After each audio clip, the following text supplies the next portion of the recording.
나 요즘 우리 이원철 목사님 때문에 제가 죽어요. 아주 그냥.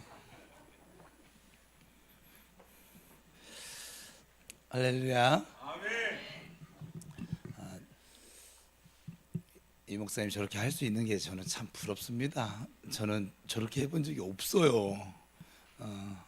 좀 부끄러움도 좀 있기도 하고 좀 그런데, 근데 오늘 보니까 예인이가 어마어마하게 찬양을 잘하네요. 그냥 쭉쭉 그냥 음이 올라가네요.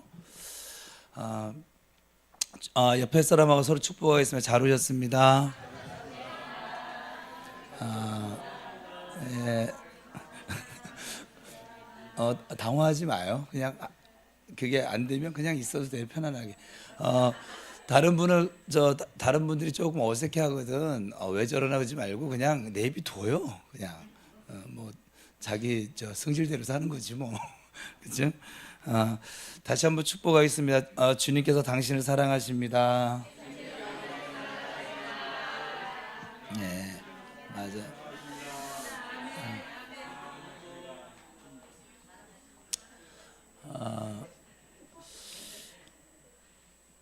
요즘 저희 교회 하나님께서 크나큰 은혜를 부어주고 계시고 있어요. 지금 한 2달 전서부터 계속 그러는데 이 강대상에서 선포한 대로 주께서 이루어 가고 계시고, 그리고 지금 영혼들을 살리시고, 그리고 세우시고 그렇게 충만케 하고 계십니다. 그것을 느끼시는 분도 계시고 또 둔감하신 분들은 못 느끼시는 분. 근데 우리 교회에서 제일 둔감한 분이 박선아 집사님이신데 근데 저분이 느끼니까 다 느끼는 거랑 마찬가지예요. 네. 죄송해요. 이런 거 하지 말라고 그랬는데. 설교 한 편이 탄생되기 위해서 이게 해산의 수고와 고통이 사실은 뒤따릅니다. 실제로 그러냐고요? 제가 여러분들 돌아가면서 한 분씩 여기다 세워놓고 좀 설교 한번 해보세요 하면 여러분들은 그 한 주가 아닐 거예요 아마. 제가 처음 설교 준비를 하던 날 설교는 7분이었는데 저에게 일주일에 144시간은 거의 1440시간처럼 느껴지고 막 그랬었던 기억이 나는데, 이 성경은 성령의 영감에 의해 기록되어진 하나님의 말씀입니다. 그러니까 이 성경의 저자 되시는 성령님께서 함께 하시지 않는다라고 하면 아무리 설교자가 본문을 많이 읽고 또 묵상을 오래 한다 할지라도 하나님의 음성을 들을 수가 없습니다. 그럼 어떻게 해야 될까요? 설교자는 이 성령께서 말씀해 주실 때까지 무릎 꿇고 또 무릎 꿇고 또 메어 달리고 또 메어 달립니다. 말씀을 해 주옵소서, 영감을 주옵소서, 말씀을 깨닫게 달라고 막 하소연하기도 하고 조르기도 하고 눈물로 메어 달리기도 합니다. 제가 예전에 설교 준비하다가 토요일 날 새벽 4시까지도 말씀이 안 들려지는 거예요. 이제 몇 시간 후면 예배를 드려야 되고 설교를 해야 되는데 안 들려지니까 그 심정을 여러분들은 가히 짐작이나 가십니까? 정말 피가 마릅니다. 예배 시간이 다가오는 것이 벌써 이미 주일이 시작됐잖아요. 새벽 4시니까. 그런데도 그 주일의 그 안식, 그 평안을 누리지 못하고 계속 이 막 피가 마르는 그 심정이 되었던 적이 있었었는데, 아무튼 이 한 편의 설교가 완성될 때 설교자의 마음이 어떠하느냐, 화가가 막 장구의 시간을 보면서 그림을 완성하고 또 요리사가 요리를 완성해서 상위에 올려놓은 것처럼 이 설교자의 마음이 꼭 그들의 마음과 다르지 않습니다. 이처럼 어쨌거나 어렵게 탄생되어진 작품이니까 이 설교 한 편 한 편에 무수히 많은 애착이 가겠죠. 그 가운데서도 저를 막 너무 막 이게 단련시킨 설교는 기억이 나요. 지금도 저는 제가 한 설교들이 기억이 나요.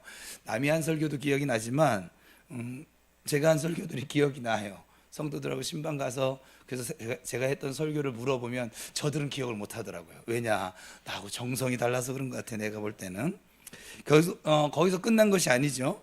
이 완성된 말씀을 놓고 반복해서 살피고 또 살핍니다. 오늘 아침에도 저는 설교문을 또 살피고 또 살피고 지금 빨간 펜으로 슬러시였고 여기서 요걸 더 추가하고 여기서 이렇게 하고 그런 마음대로 주시니까 계속 살핍니다. 또 기도하고 또 기도합니다. 본문의 내용이 성령 충만이면 우리 교회에서도 성령 충만함의 역사가 나타나도록, 본문이 회개하는 내용이면 똑같은 회개가 지금 우리 교회 예배 가운데서도 이루어지도록 기도하고 또 기도합니다. 그렇게 기도하고 주일의 말씀을 선포하면 실제로 그 말씀대로 이루어지는 체험을 저는 여러 번 했지요. 그래서 저는 사도행전 강해를 지금 하고 있는데 매 주일이 사실 기대가 됩니다. 특히 지금 제가 큰 기대를 하고 있는 것은 이 2주 후예요. 2주 후에 본문이 뭐냐면 이 주일이 너무 기다려지는데 우리가 잘 알아요. 그 이유는, 기다려지는 이유는 그날 본문 내용이 나면서부터 안전병이 된 자가, 성전 미문에 있던 자가 그리스도의 이름으로 일어난 사건이 나오거든요.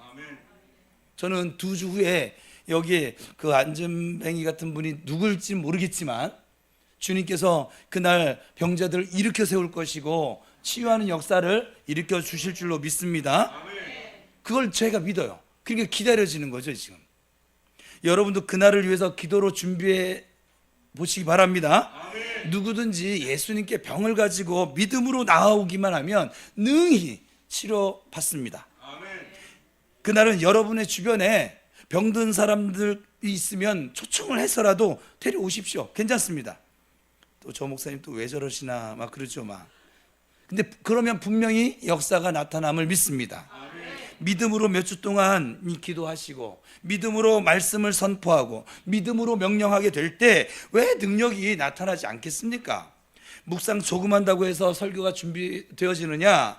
목사는 설교 전문가니까 밥하는 것처럼 그 버튼 하나 딱 누르면 쿠쿠인가 부첸인가? 걔가 뭐 알아서 해주는 것처럼 뭐 이렇게 설교가 양산되느냐? 우리 사모가 어느 날 그러는 거예요. 제가 뭐 이렇게 버튼 누르면 제가 설교가 준비가 되는 사람인 줄 아나 봐요. 어느 날 그렇게 얘기를 하더라고요. 이런저런 여러 과정을 거친 다음에 드디어 단위에서 지금 이렇게 말씀을 전파하고 있는 것이죠. 이처럼 해산의 수고와 고통을 거쳐 탄생되어진 이 설교가, 말씀이 선포되어질 때 듣는 여러분은 어떤 자세로 말씀을 대합니까? 지금까지는 저의 입장이었어요. 여러분 듣는 입장에서는 어떤 자세로 이 하나님의 말씀을 대하고 계십니까? 설교 시작부터 하품하는 사람, 오늘 전혀 없어서 지금 그러네. 이거는 지웠어야 되는데. 설교 시작부터 하품하는 사람, 조는 사람, 엉뚱한 공상만 해대는 사람도 있죠. 그러니까 생각해 보세요. 졸 곳이 없어서 교회 와서 졸고, 하품할 시간이 없어서 예배 시간에 하품을 하고, 그것도 설교 시간에 굳이. 이 시간이 어떤 시간인데, 전해지는 말씀이 누구의 말씀인데, 말씀이 선포되어지기까지 얼마나 많은 수고와 시간과 노력과 고통이 뒤따랐었는데, 이런 말씀을 막 함부로 대하는 모습들을 가끔가다 보게 되면 어쩔 때는 저는 자비가 좀 많잖아요. 그럼에도 불구하고 화가 나요. 어쩔 때는. 물론 화내지는 않지만.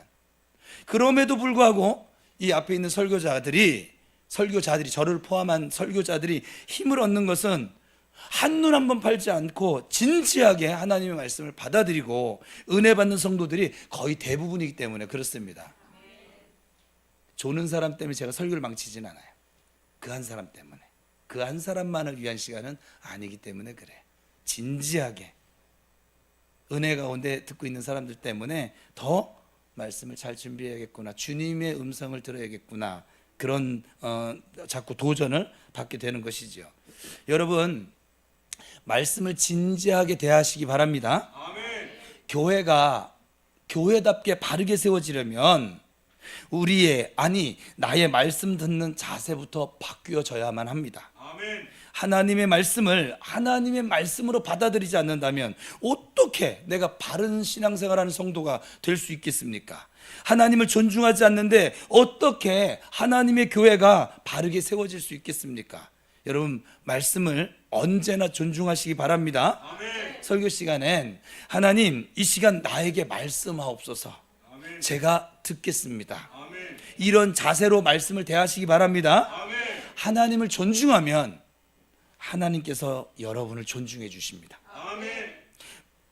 말씀을 통해 은혜가 임하고 말씀의 능력이 나타나는 것은 말씀을 존중하고 있는 자에게 주시는 하나님의 선물입니다. 잠언서 8장 17절을 보면 이런 말씀이 나와요. 시작, 같이 읽겠습니다. 시작.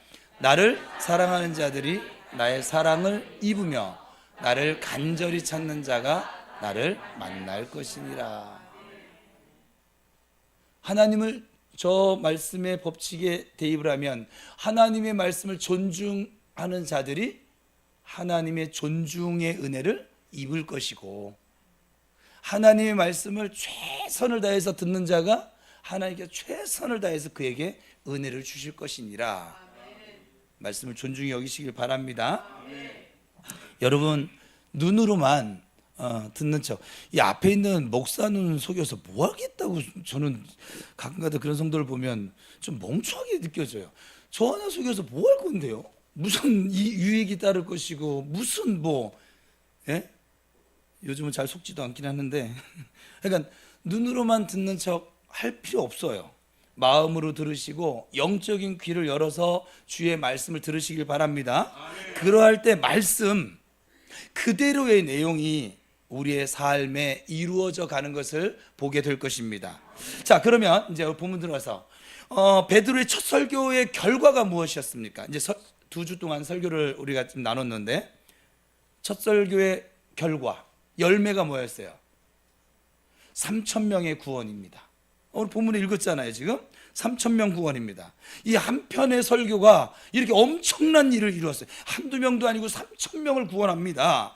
저는 설교를 준비하면서 아주 많은 고민이 되어져요. 3,000명을 구한 이 설교의 능력이 베드로 목사님에게만 나타나는 현상일까?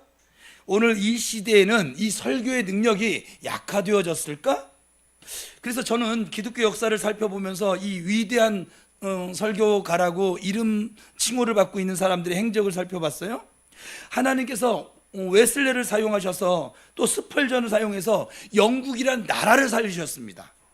조지 휘필드가 설교를 하면 10만이 넘는 인파가 몰려왔어요. 조나단 에드워드 목사님이 설교한 편이 도시 전체를 회개의 역사 속으로 몰고 갔습니다. 그는 미국 전 지역에 대각성 운동을 일으켜서 영적 부흥을 미국이란 나라에 가져오게 했습니다. 무디라고 하는 이 전도 사역자를 통해서 수백만의 영혼을 살리셨고, 빌리 그레함이라고 하는 우리나라에도 잘 알려져 있는 빌리 그레함이라고 하는 설교자를 통해서 전 세계에 전도의 불이 붙게 되어졌습니다. 그의 영향력은 우리 한국에까지도, 우리 지금은 여의도가 좀 변모대인데 그전엔 이게 광장이었거든요. 빌리 그레함 목사님 초청해서 거기 그 여의도 섬 전체가 사람으로 다 가득 찼어요. 우리 저 박성문 성도님은 기억하실 거예요. 어마어마했습니다. 그래서 저는 깨닫죠. 베드로를 통해 나타난 말씀의 능력은 베드로만으로 끝나지 않았구나. 그 시대로 끝나지 않았구나.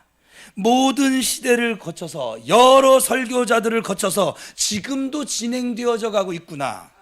그럼 이 시대는, 지금 우리가 살고 있는 이 시대는 누가 이 바톤을 이어가야 할까?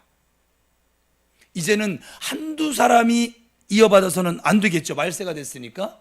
우리 교회가 이 바톤을 이어받아야 할 것이고, 나아가서 한국의 모든 교회 목회자들이, 설교자들이 이어받아야만 합니다. 여러분 기도해 주십시오. 우리 시대에 우리 교회에서 베드로의 말씀의 능력이 나타나도록 기도하시고, 그러면서 말씀을 존중하며 진지하게 받으시길 바랍니다. 그럴 때 이 베드로를 통한 역사를 우리가 맛볼 수가 있어요. 이 성경이 먼 나라 얘기가 아닌 거예요. 하나님의 말씀은 여러분 제한이 없습니다. 아니, 제한받지 아니합니다. 그 어느 누구에게서도. 말씀을 사랑하는 자라면 누구를 통해서든지 이 말씀의 능력을 나타내십니다. 우리 서로 말씀을 사랑합시다. 옆 사람을 축복하겠습니다. 우리 말씀 사랑하며 삽시다.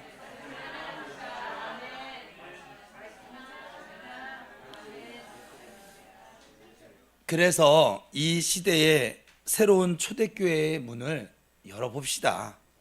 하나님께서 말씀으로 천지를 창조하셨다면 말씀의 능력은 지금도 재창조를 할 수 있어요. 베드로의 설교를 통해서 3,000명이 회개하고 돌아서는 역사가 나타났다면 지금도 말씀은 회개하고 돌아서는 그런 역사를 이룰 수가 있습니다. 그렇다면 우리가 지난 2주 동안 걸쳐서 살폈던 이 베드로의 설교 내용이 무엇입니까? 우리는 술 취한 것이 아니야. 요엘 선지자가 예전에 예언했던 것처럼 우리는 모두 다 성령 충만을 받은 것이야. 이제 성령 충만을 받은 자들은 예언을 할 것이고 환상을 볼 것이고 꿈을 꾸게 될 것이야. 말세가 되었어. 그러니 예수님을 믿고 너희들도 구원을 받아. 아멘. 그럼 예수님이 누군 줄 알아?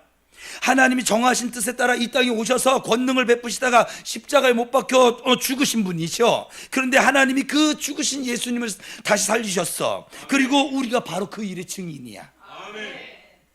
그럼 누가 예수님을 십자가에 못 박았어? 바로 네가 아니냐? 너희가 못 박은 그분이 누구신지 아냐? 너희의 주님이시고 메시아이시고 너희의 구원자시야. 너희가 이처럼 엄청난 일을 저질렀으니 이제 너희들 어떻게 할 거야? 이게 베드로의 설교예요. 어떻게 하시겠어요? 지난주 설교 제목 뭐라고요? 바로 나다.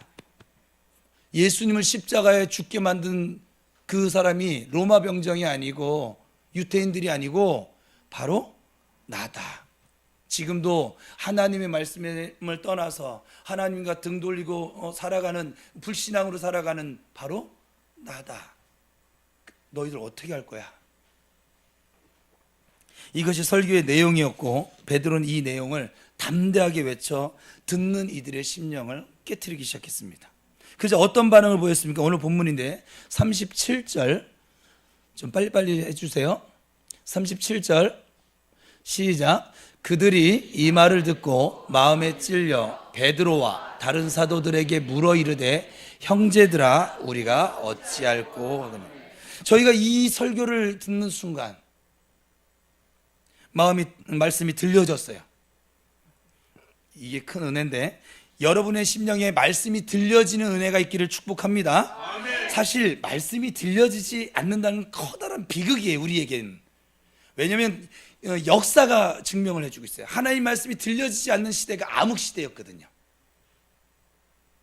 하나님 말씀이 전혀 들려지지 않아요. 아브라함 믿음의 조상도 하나님의 말씀이 전혀 들려지지 않는 시기가 있었어요. 또 이 구약 말라기 그와 그 세례 요한 이 신약 시대의 중간사라고 하는데 여기 거의 한 400년 동안 하나님이 말씀을 들려주시지 않으셨어요. 암흑 시대예요. 하나님 말씀을 듣지 못하니까 영혼은 죽겠죠. 살 수가 없죠. 설교 시간이 왜 졸음의 시간이 되는지 아십니까? 단순합니다. 들려지지 않기 때문에 그렇습니다. 어떤 사람은 시간 가는 줄 모르거든요, 사실은. 어떤 사람은 근데 지루해 죽을 지경이에요. 똑같은 설교를 듣는데. 어떤 사람은 은혜 받았다고 싱글벙글인데 어떤 사람은 무슨 내용인지 하나도 예배가 끝나면 기억이 나질 않아요. 들리는 사람과 들리지 않는 사람의 차이죠. 말씀이 선포될 때 판단하지 마시고 그냥 순수하게 받아들이세요. 설교자가 설교의 내용대로 살든 못 살든 그거 신경 쓰지 마세요. 그거 여러분의 몫이 아니거든요. 그거 신경 쓰면 절대로 말씀이 들려지지를 않습니다. 목사님하고 관계가 좋으면 들려질 것이고 좋지 않으면 안 들려지고 그게 뭐예요? 저는 설교 때문에 참 많은 고민을 했던 적이 있고 지금도 뭐 편하다 그렇진 않습니다. 많은 고민을 해봤습니다. 내가 어떤 고민이냐면 내가 말씀대로 살지 못하는 내용이 본문에 나온 거예요.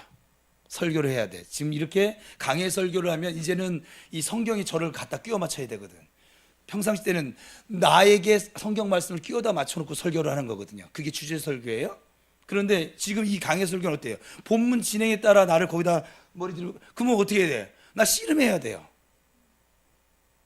그렇지 않아요? 그게 너무나 고민이. 그래서 내가 이 말씀대로 살지 못하고 이 말씀이 온전히 믿어지지 않는 그 내용들이 나오면 이 본문을 건너뛸까? 빼버릴까? 아니 그래도 강해인데 수박 겉핥기식으로만 할까? 약간만 터치할까? 아니면 정면 돌파를 할까? 고민 끝에 내린 결론은 정면 돌파입니다. 내가 부족하기 때문에 그 내용을 설교하지 못한다. 제가 설교할 수 있는 내용은 이 성경에 한 줄도 없습니다. 저의 삶의 내용에 따라서 설교가 결정되어진다면 그것은 정태호 목사의 말이지 하나님의 말씀이 아닌 것이죠. 여러분 생각해 보세요. 베드로가 완벽했기 때문에 이렇게 담대하게 말씀을 선포하고 있습니까? 성령께서 그를 도구로 사용하시니까 그냥 선포하고 있는 것이에요. 아멘. 베드로가 너희가 바로 그 죄인이야, 예수님을 십자가에 못 박은 죄인이다, 너희가 예수님을 십자가에 못 박았다 말할 자격이 있는 인물입니까? 따지고 보면 베드로가 우리보다 훨씬 더 나쁜 사람 아니에요? 그럼에도 불구하고 추호의 주저함도 없이 아주 힘있게 지금 설교를 하고 있습니다. 그러자 모인 사람들의 귀에 그를 통한 설교가 들려지기 시작했습니다. 그러니까 여러분 다른 것 생각하지 마시고 그냥 듣는 거예요. 설교 시간에 안 들려지면 노력하시고 또 노력하십시오. 아니 들리게 해달라고 기도하고 또 기도하십시오. 그러면 반드시 들려집니다. 흔히들 말하길 이 예배는 축제가 되어야 된다라고 말들을 해요. 예배 시간 중 말씀 듣는 시간은 축제 중에 축제임은 두말할 필요도 없습니다. 잔치집에 흥을 돋구는 것은 여러 요인이 있죠. 음악도 있고 사람도 막 와글와글거리고 여러 이유가 있지만 그 잔치를 축제로 만드는 가장 큰 이유는 뭘까요? 음식입니다. 잔치집에 음식이 맛이 없잖아요. 잔치 망한 겁니다. 그죠? 이 잔치집에 먹을 게 많다는 거예요. 예배가 축제가 되기 위해서는 주님 앞에서 영의 음식인 말씀이 풍성해야만 합니다. 아멘. 그럼 어떻게 해야 풍성해질까요? 이 전하는 자와 듣는 자가 각각의 책임을 완수할 때 풍성해지겠죠? 아멘. 우리 교회선 말씀이 선포되어질 때마다 아멘으로 화답하며 들어주시는 우리 성도들에게 다시 한번 머리 숙여 감사합니다. 고맙습니다. 설교 시간에 아멘 하는 그 소리는 전하는 자와 듣는 자 모두에게 힘의 원동력이 되어집니다. 내일도 모레도 10년 뒤에도 계속 아멘으로 화답하며 들으시는 저와 여러분 될 수 있기를 축원합니다. 아멘. 자, 저희가 이제 베드로의 설교를 들었어요.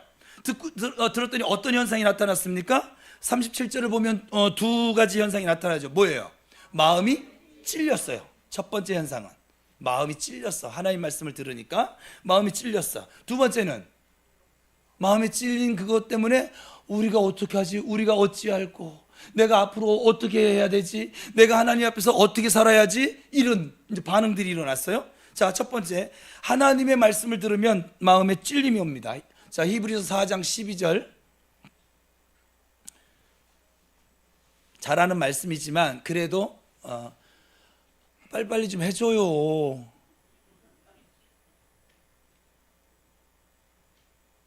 안 쳤어요? 그래서 다음 주부터는 정간사님 예배석에 앉고 당신이 거기 앉아. 작업한 사람이 거기 있어야지. 히브리서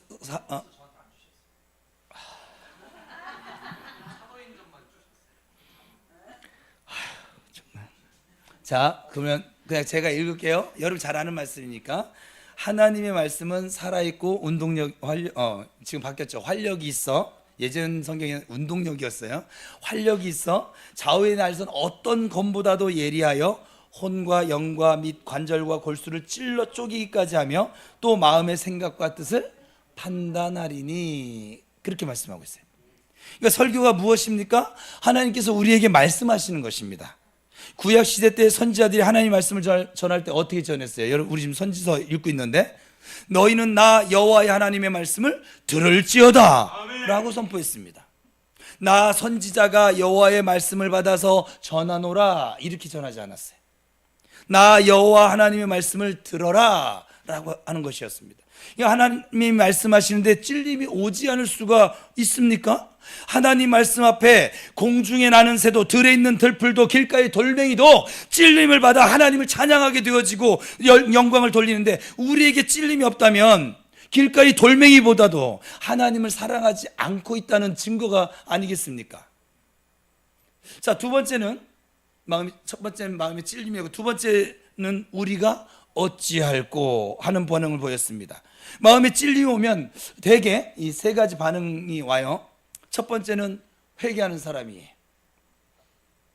잘못을 뉘우치고 주님께 용서를 비는 사람들로 오늘 본문에 3,000명이 여기에 해당되어집니다. 사도행전 7장도 안 쳐놨어요 그러면? 히브리서는 안 줬다고요? 왜 안 줬지? 아, 그랬군요. 죄송합니다. 제가 잘못한 거예요. 자, 사도행전 7장 45절에 자, 똑같은 거 읽겠습니다. 시작. 7장 54절이요. 저 앞에 있는 거 읽자고요. 시작.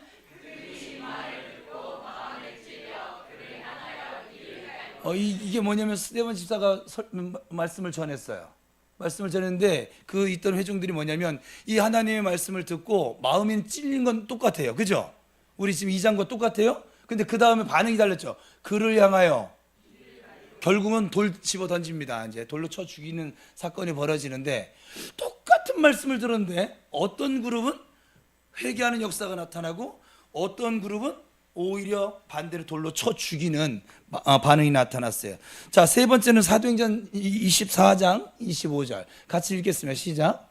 바울이 의와 절제와 장차 오는 심판을 강론하니 벨릭스가 두려워하여 대답하되 지금은 가라. 내가 틈이 있으면 너를 부르리라 하고. 바울의 설교를 들은 이 벨릭스 총독의 반응은 뒤로 미루는 것이. 차츰 할게, 다음에 할게. 이 가운데도 요 세 가지 다 들어있어요 지금. 사실은 회개하는 사람, 그리고 오히려 목사님 나를 향해서 독설을 날리고 있네, 이렇게 듣는 사람, 이를 가는 거죠. 그리고 말씀은 좋기는 한데 나는 지금은 아니야, 나는 좀 나중에 이 말씀에 한번 생각해 볼래. 여러분 어디일까요? 한번 옆 사람 보면 안 되고 자기를 한번 봐요. 나는 어떤 부류인가. 똑같은 말씀이지만 누구는 은혜를 받아 삶을 고치고 누구는 더 악해지고 시험 들고 누구는 무덤덤합니다. 여러분은 말씀 들을 때 이 어찌할 거를 자주 하실 수 있기를 축복합니다.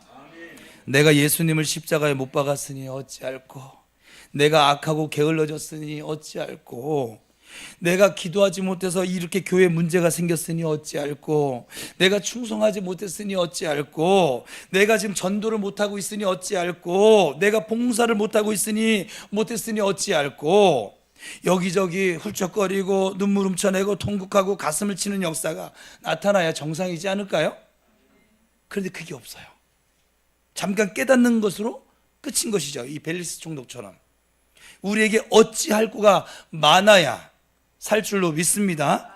이 하나님의 말씀은 영혼과 육체의 깊은 곳까지 찔러 쪼갠다라고 말씀했습니다. 이처럼 하나님의 말씀은 능력이 있습니다. 이런 능력의 말씀을 들으면서도 우리가 쪼개지지 않고 있습니다. 우리가 얼마나 강팍해졌는지 그게 반증인 거야. 알 수 있지 않을까요? 이처럼 예리하고 권세 있는 하나님의 말씀이 전해져도 나에게 깨어짐이 나타나지 않는다면 본문의 3,000명처럼 어찌할꼬를 통곡하면서 사실 외쳐야 되거든요. 하나님, 내가 어떤 말씀을 들어도 깨어지지 않고 있습니다. 여전히 내 틀을 가지고 그냥 무덤덤할 뿐입니다. 은혜를 받지 못하고 있습니다. 어찌해야 됩니까? 어찌해야 됩니까? 내가 어찌했으면 좋겠습니까? 38절을 이어서 읽겠습니다. 오늘 본문 38절 시작. 베드로가 이르되 너희가 회개하여 각각 예수 그리스도의 이름으로 세례를 받고 죄 사함을 받으라. 어찌할꼬 탄식하는 그들에게 베드로가 해결책을 세 가지를 지금 제시한 거예요. 회개해라. 두 번째는 어찌할꼬 어떻게 해야 될지 모르는 그들에게 회개해라. 두 번째는 세례를 받아라. 세 번째는 죄 사함을 얻으라. 한 가지 살펴볼게요. 회개. 여러분 회개하셨습니까?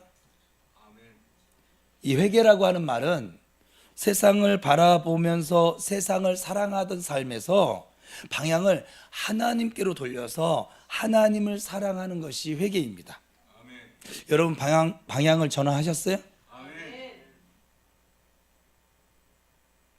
우리 모두 온전하게 하나님을 향하여 방향을 전환하십시다. 아멘. 방향은 하나님께로 향했지만 고개를 여전히 롯의 아내처럼 세상을 향해 세상으로 향하는 그리스도인들이 많거든요. 무슨 뜻입니까?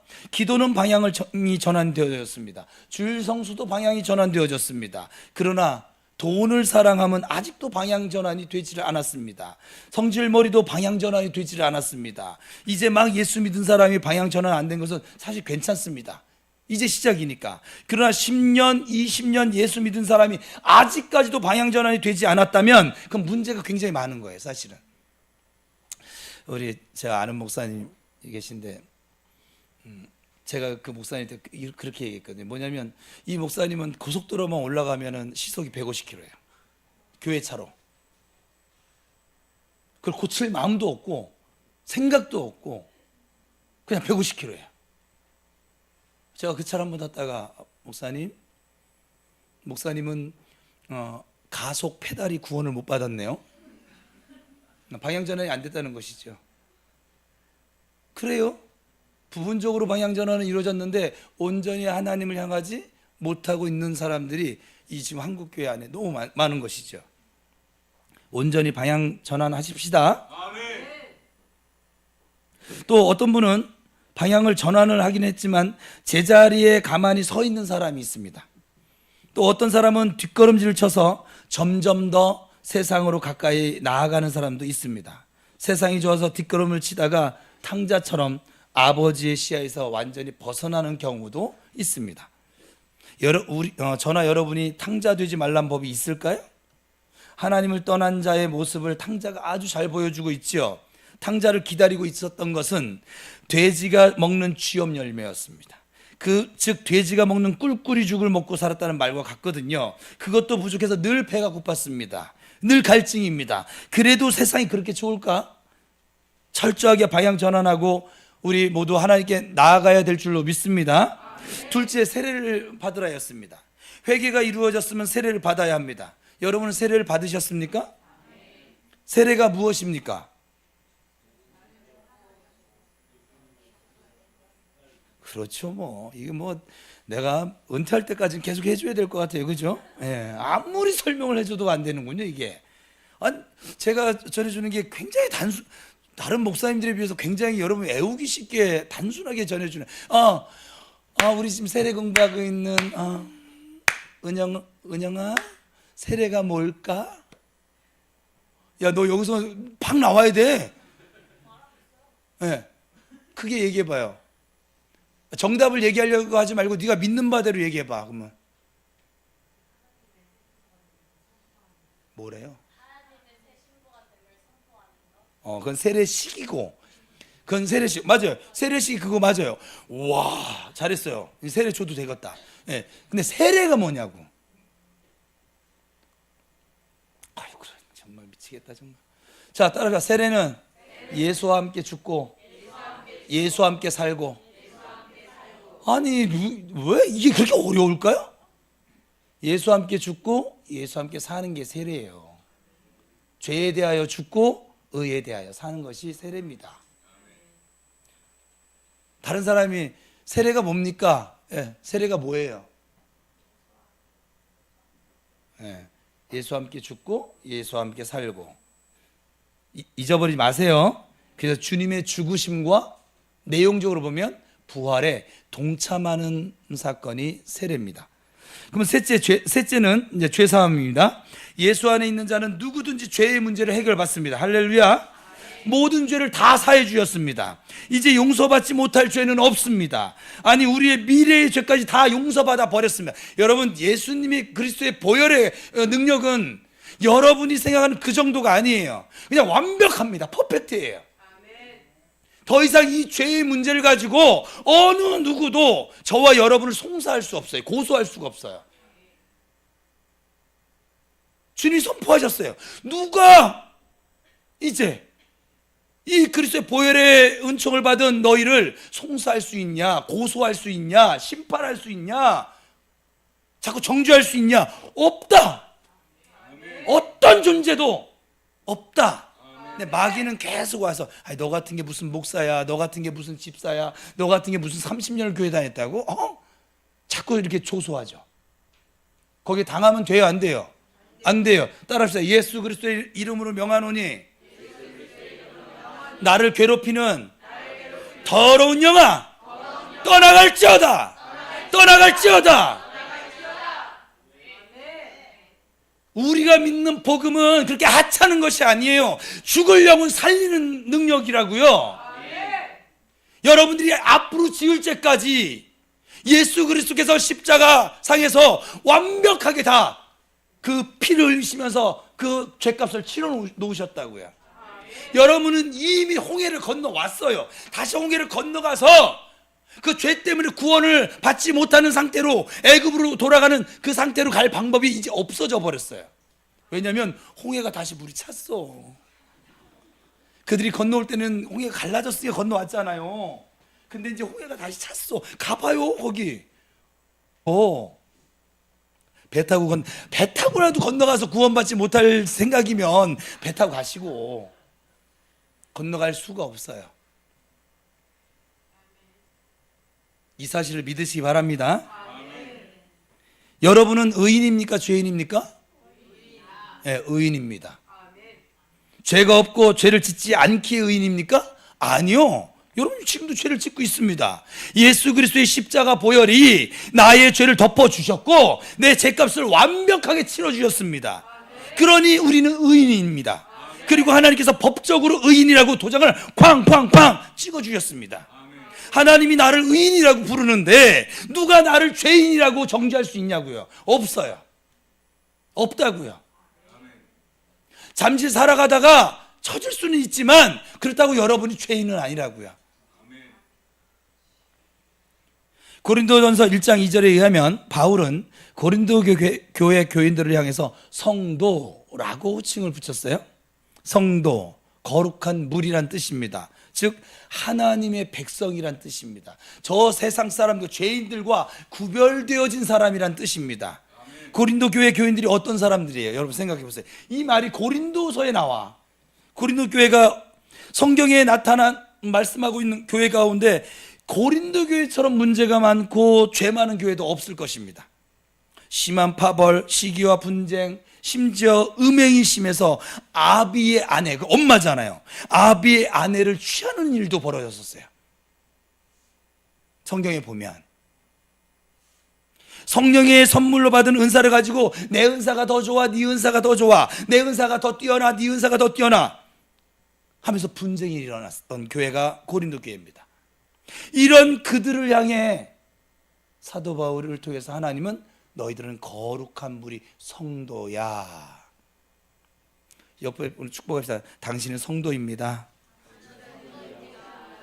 성도입니다.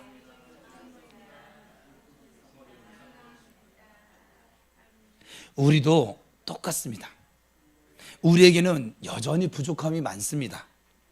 그러나 우리는 주님 앞에서 의인입니다. 우리는 성도입니다. 우리는 모든 죄를 사함 받았습니다. 심판자이신 하나님께서 의인이라고 판결해 주셨습니다. 38절을 계속 보면 회개와 세례와 죄 사함을 얻으면 그 결과로 성령의 선물을 받는다라고 말씀하고 있습니다. 성령의 선물이 무엇입니까? 여기서는 성령의 은사들을 선물로 받으라는 말입니다. 여러분이 성령의 은사를 받아서 능력이 강하게 나타나게 되시기를 축복합니다. 우리 교회 안에서 성령의 역사가 제한 없이 나타나야 합니다. 지금 사도행전을 살피고 있는 가장 큰 이유, 사도행전을 이 강대상에서 하나님 선포하게 하시는 가장 큰 이유는 성령께서 우리 가운데 마음껏 일하실 수 있도록 내어드리는 것입니다. 우리 교회에서 성령 하나님이 다시 일하실 때 이것이 곧 초대교회가 되어짐을 믿으시기 바랍니다. 이제 베드로의 설교가 끝났어요. 설교가 끝난 다음에 어떤 일이 일어났습니까? 41절 시작.